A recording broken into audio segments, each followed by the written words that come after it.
Hi. Welcome to our Shir.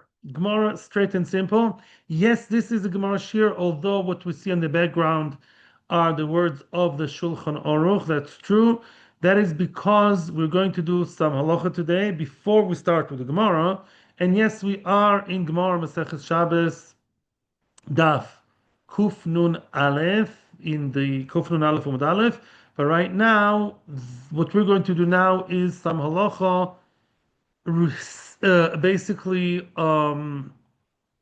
summarizing what we've been seeing in the past few days. So let's just go now through the Mechaber and see the different halachas that can be taught from what we saw yesterday. I believe that would be more than 5-10 minutes in Mirza Hashem, and then we'll go to the Gemara Vayter.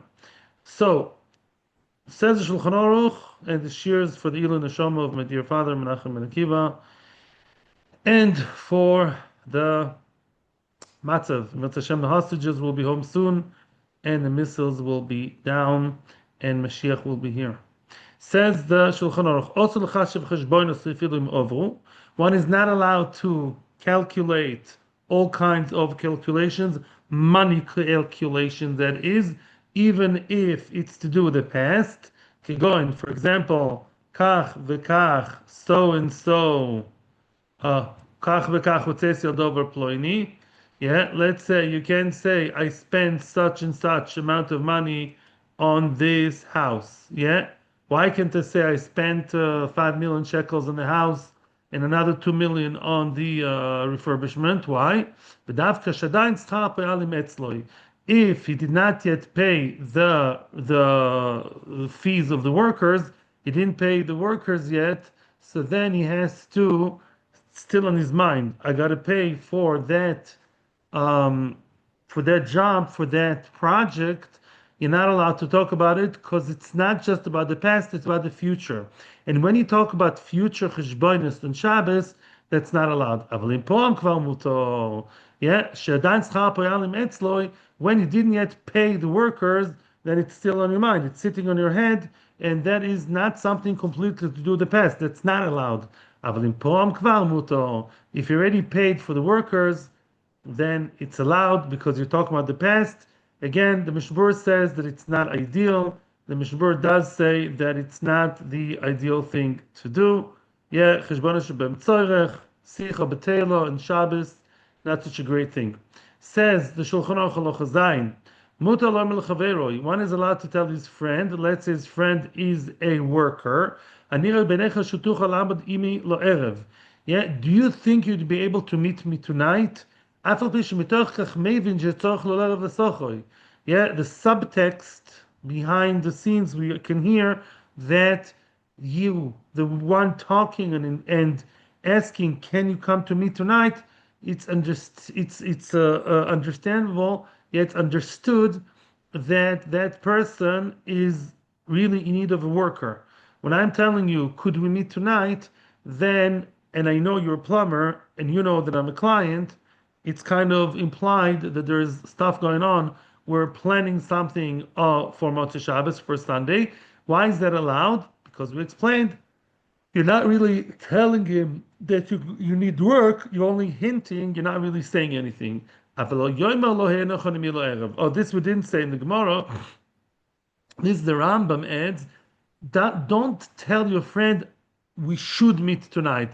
You should allude. You should hint and say, do you think we'd be able to meet tonight? Yes, maybe. In other words, it's a remiza, only to hint. But to say, I want you to come to my house tonight, and we know that you're a plumber, even though you did mention the plumbing, but you said, come to my house 9 o'clock, it's too direct, and that's considered as talking, planning, clearly, verbally, work of Motzei Shabbos. That's not allowed. Yeah, this is all stuff that we saw in the Gemara, and here comes to life in the halacha. One is allowed to tell his friend, I'm going to such and such city tomorrow, even though that city is really far away and you can't walk there because it's out of the tchum. So why is that allowed? Why can I plan something on Shabbos that is really not allowed to be done on Shabbos? Soon you're going to see. come with me tomorrow to that faraway city. Why is that allowed? Kevan shayom yochel elech al yedei burgonin. Because since on Shabbos, in theory, it would be possible to go from one town to the other, far, far away beyond the Tchum, if every 70 amos and 70 amos and 4, close to 70 amos, if there are burgonin, there are rangers, huts, station posts that are there, like little houses every 70 amos, that makes it possible to go beyond the Tchum. So since in theory it can be done in a kosher way, even on Shabbos, I'm allowed to plan it for Motzey Shabbos. That's the rule. V'chen kol k'yoytze b'zeh. And similarly, anything else sheyesh b'tzad heter l'sos hayoyim, yochel amar l'chaver she'asenu l'mocho. Anything that is osir but can be done in a mutar way. For example, it's omer shus l'shus. I can say, bring me your stuff from my house to your house, because if there was an eruv, if there were mechitzis, it would be okay.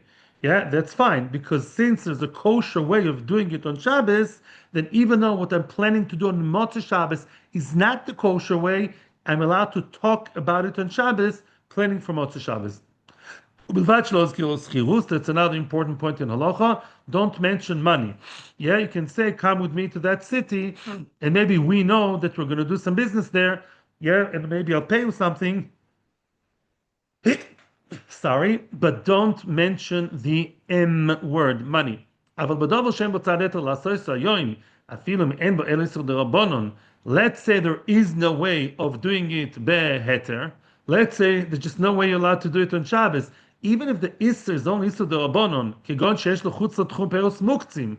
Yeah, let's say I'm telling you, please bring me muktzeh fruit. What's muktzeh fruit? Fruit that's not ripe yet. Fruit that stinks, inedible. All these things that are muktzeh, I can't say tomorrow we're going to get some muktzeh, some stones and sticks from my field and bring the stone and the sticks to the building site, because those are muktzeh and there is no way you can carry the muktzeh. So even though it's the Rabbanon, you can't plant it on Shabbos. You cannot do it today. You cannot talk about doing it tomorrow. And this is another important halacha we mentioned. You're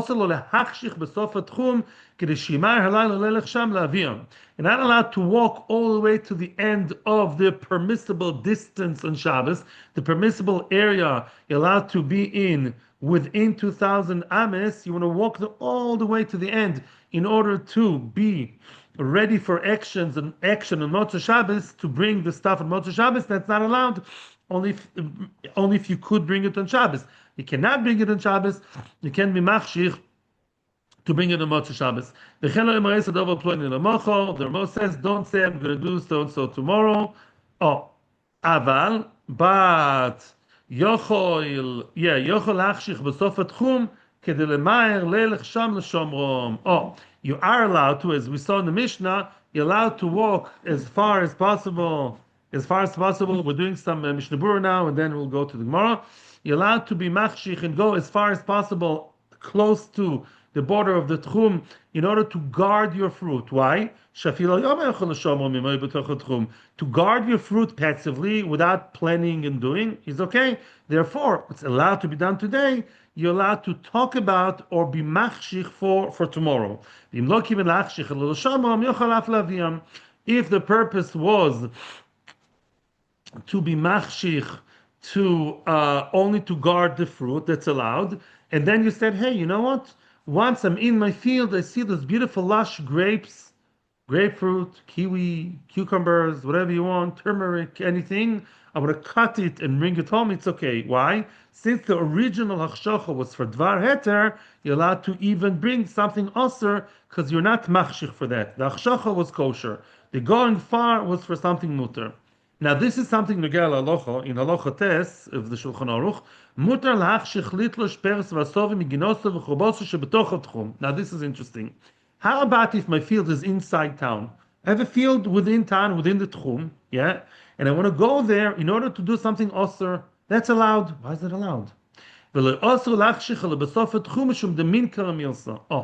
again, we're not doing this. Is not all Halacha L'maaseh, but it's a concept of Shulchan Aruch. The Isser is you walk all the way far, far, far away to the end of the village, the end of town. Nobody goes there. Why are you going there on Shabbos? Everyone's having the Shalashudas. They're going to Mincha, to the Pirkei Avos Shir, and you're walking far, far away, ping, to the last point, permissible on Shabbos. Clearly, everybody knows why you're doing it. You're doing it in order to be ready for action and go and jump over to your field. That's not allowed. But if I'm walking towards my field that's in town, it's right between the shul and the shunt and the park and the koilel. And I'm walking to the field, but it's not so noticeable that I'm walking to the field, dafka to my field, in order to do something in Motzey Shabbos. It looks like I'm having a Shabbos afternoon stroll. That's allowed. And that's nafkamin al ma'aser. Remember one halacha that to sit in a bus stop, let's say you're going towards a bus stop, and that bus will be leaving right on Motzei Shabbos. I don't know how you manage with the Rav-Kav. I don't know, maybe you hid it somewhere over there before Shabbos, yeah, with the bus ticket. But you are allowed to go towards the bus stop if it's not noticeable. A bus stop in most places is anywhere random in the street, right? So let's say I want to go to the bus stop that takes me to Tveria.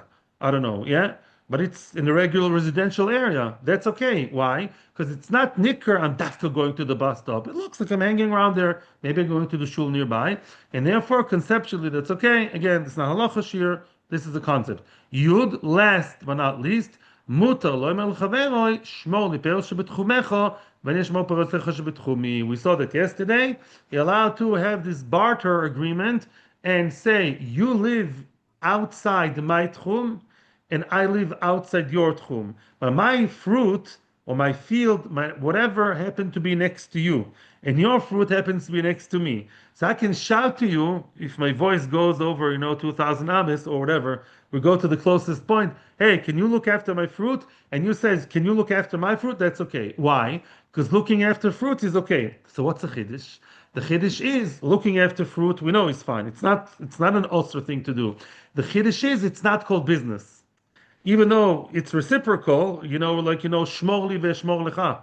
It's an expression in Hebrew, I guess where it's coming from. Shulchan Aruch says, the chiddush is, we don't say that it's like a schar. It's not like we're hiring each other. We don't define that as mutual hiring for a job, and therefore that's allowed in Shabbos. Okay?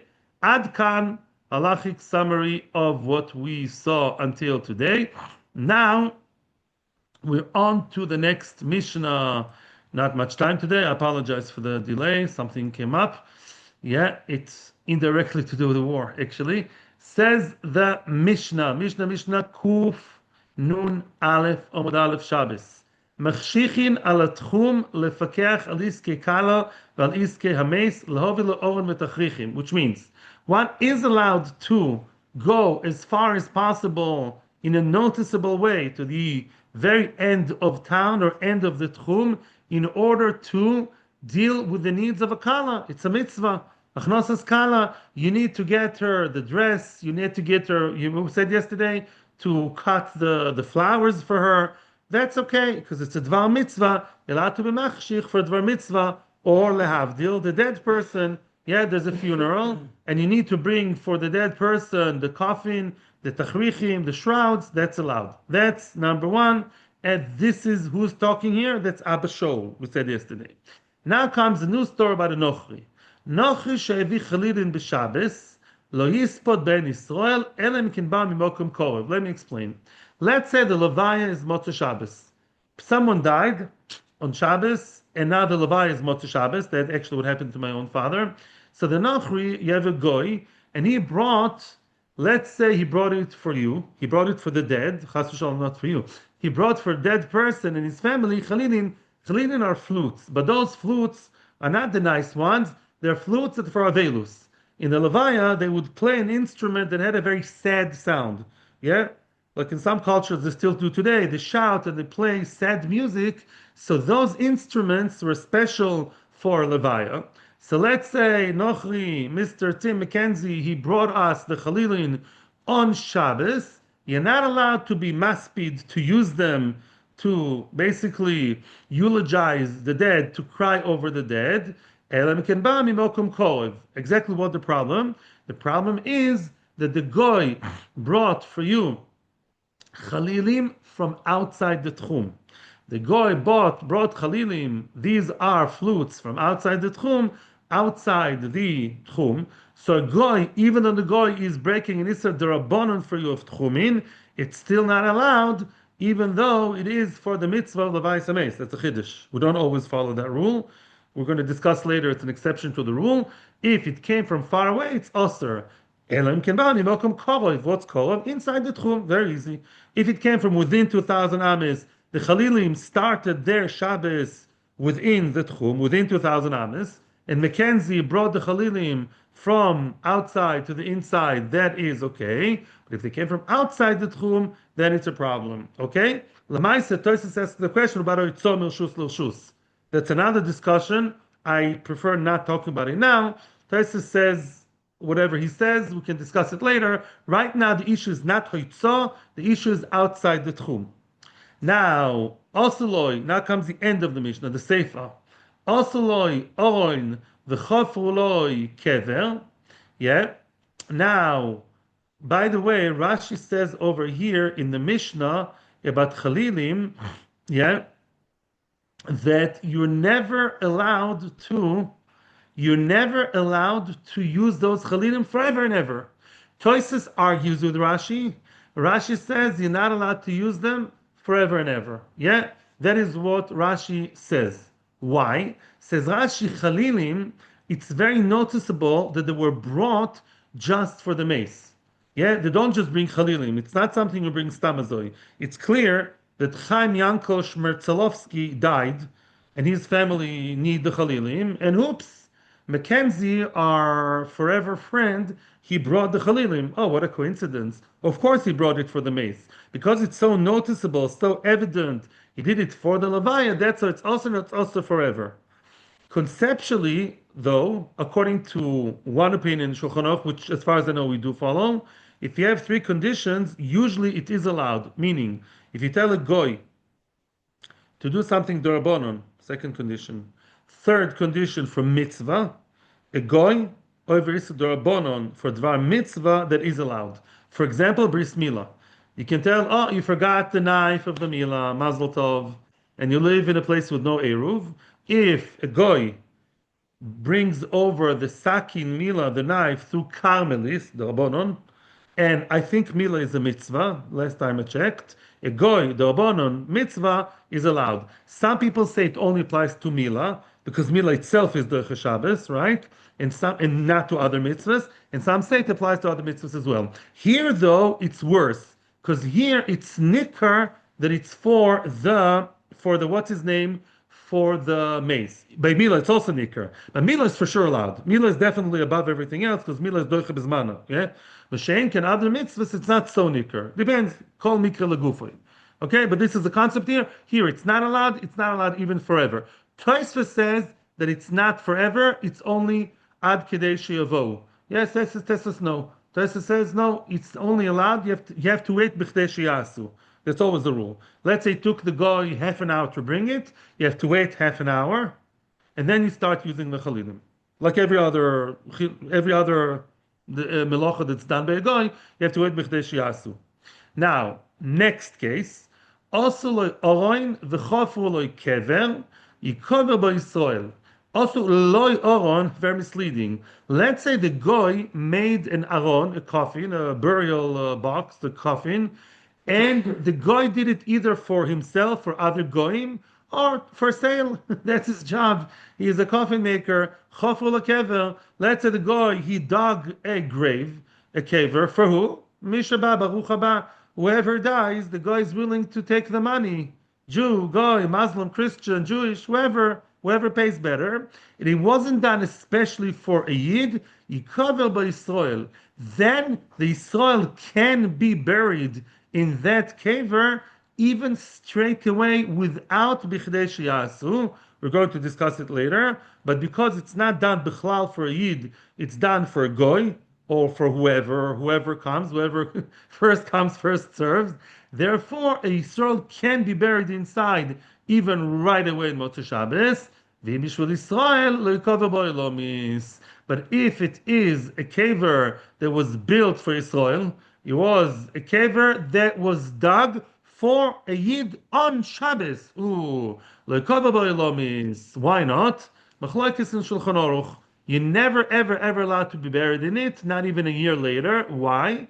Because some say because it because mefursam, like Rashi said with the Chalilim. Everybody knows that the goy did it for the yid, yeah. So if the goy does something in general, even for yidden in general, or even for you, but it's not so nicker, it's just for you. He's cooking a meal. Who knows if it's for you, for others? Cooking is actually worse. I don't know. He did boirer, whatever. It's not so nicker as boirer dafka for you, yeah. So then after b'chdesh yasu, we can enjoy the brera, Motzey Shabbos. This is a kever. A kever, everybody knows that Chaim Yankel's kever was done on Shabbos by Karim Abdul Jabbar. So therefore, what we know that this was done for him, pasnisht. That's also le'olam, it's knas. Another opinion in Halacha says no. It's not about anything that's no dafka kever. Kever is the place we all stay in more than any other place, right? We can move house a few times in our lifetime. A kever is forever and ever. And kever is something very, very significant in Ruchnias. So if the kever was done through Chilul Shabbos, it's much worse than anything else. And therefore, if it was done through Chilul Shabbos, even if a goy, forever and ever, a yid cannot be buried over there. That's the second shot. Not stam famously done for a Jew. Dafka kever is a special chashivus. Okay, now Zok the Gemara. What did we say? That we have to know that the goy brought the chalilim for the levaya, those sad kind of sad sounding flutes. That's only allowed if it came from a nearby place. My mimokom koiv. Exactly what does it mean from a nearby place? We know that it means within the eruv, but the question is, how do you know? How do you know exactly where the goy brought it from? You trust him? Rav Omer mimokom koriv mamish. Rav says as follows. Rav says you have to know that it came from a nearby place, which means, let me tell you the scenario. Yeah, you're all saying, hey, where are the Chalilim? Oh, Mazel Tov. Oh, Tim McKenzie, our dear guy, such a tzaddik. Thank you for bringing the Chalilim. Oh, my tata is now lying over here, all dead, just waiting for your Chalilim. Now we can proceed with the Levaya. How do you know where we brought them from? Well, you trust Tim McKenzie? I brought them from inside the Tchum. How do you know? You don't trust going for halacha. So how do you know? Zok Trav, only if you saw with your own eyes that the goy brought it from within the Tchum, then you can use it. But if you're not sure, you don't know. He brought it from somewhere over there. Yeah, maybe it's over 2,000 ames. You can't use them. In case of safek, you machmir. In case of doubt, do without. That's what Rav says. That's a line in English. In case of doubt, do without. Yeah, that's Rav l'chumra. Shmuel Omar, that's very misleading. Shmuel Omar, chayshinan shema chutz l'choy melanu. Chayshinan here doesn't mean chayshinan. Yeah, chayshinan means we actually rely, we are makel. Rashi says chayshinan is lekula, which means Rav Shmuel says we assume in a good way, in a kuladika way, that those chalilim, they started the Shabbos right outside the walls of the city, within the Tchum. In other words, Shmuel is Mekel. And Shmuel says that in case of doubt, do with. In case of doubt, yeah, this is all the Rabbanon, this is all Dvar Mitzvah, says Shmuel, don't worry about it. If you're not sure if the goy brought it from within the Tchum or outside the Tchum, you can assume it was inside the Tchum, and it's fine. That is what Rabbi Shmuel say. I'm skipping now a whole piece of the Gemara because both Rashi Lamaskona and Toysus Lamaskona and the Vilna Gaon, they all take away that piece of Gemara, so I am not better than them. And now says the Gemara, Tanya, please skip to the words Tanya Kavose de Rav. It's about 4 lines over before. Here on the screen, I'm marking it in blue. Instead, Tanya Kavose de Rav, we say Tanya Kavose de Shmuel. Yeah, we're going to, it's actually not Tanya, it's a Tnan. We're going to bring a Mishnah from Maseches Machshirin, Perek Beis Mishnah Hey. The Mishnah is a Mishnah that will support the opinion of not Rav, of Shmuel. What did Shmuel say? In case of Sofek, when it comes to melacha of a goy done for a yid on Shabbos, who do we paskin like? Like Shmuel, that is more lenient. Let's see. Ir she'Yisrael v'nochim dorim we had the more before already in Kuf Kav Beis. Ir, a city, she'Yisrael v'nochim dorim bo. You have both Yidden and Goyim living in the same city. See under Brooklyn, yeah, North London. There are Jews and Goyim living the same place. There's a base of merchatz, there's a bathhouse that is open on Shabbos, and the Goyim who run the place, they run that swimming pool, nice and warm and gishmak, or bathhouse on Shabbos. What about them? They operate it and they heat it on Shabbos. They heat the water on Shabbos. Well, is that allowed? Can I use it or not? Im roiv nochrim, if the majority of the town are nochrim, you have 60, 70, whatever, 60% nochrim, then la'erev roichetz b'miyad. Evening time, on Shabbos, you're not allowed to go to the merchatz. You know that. We established that in Daf Mem. You don't go to hot merchatz on Shabbos. Mikveh, maybe, but not besa merchatz. Motzey Shabbos, you can dip straight away without waiting bichdei sheyasu. How long does it take to warm up the swimming pool? I don't know, maybe 65 minutes. So you don't have to wait 65 minutes. Why? Because it was done for Goyim. It wasn't done for the Yidden. They go by money, by clientele. Most of the clientele are Chinese and Japanese and Puerto Ricans and Irish. You do it for them, good. So I'm allowed to go in. It wasn't done for Yidden. But in Rov Yisrael, the majority are Jews. You have now 60, 70% of Jews.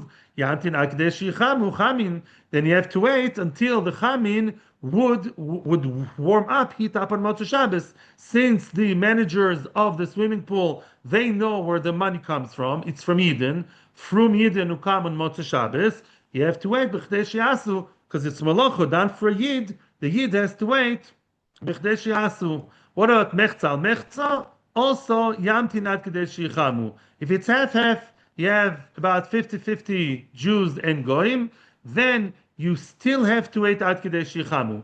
Why do you have to wait? Didn't Shmuel, I thought that supports Shmuel. The Rishonim ask a question, although this is pro Shmuel, still makes sense you have to wait. Why? Here it's not Sofik. Shmuel says Sofik means I don't know.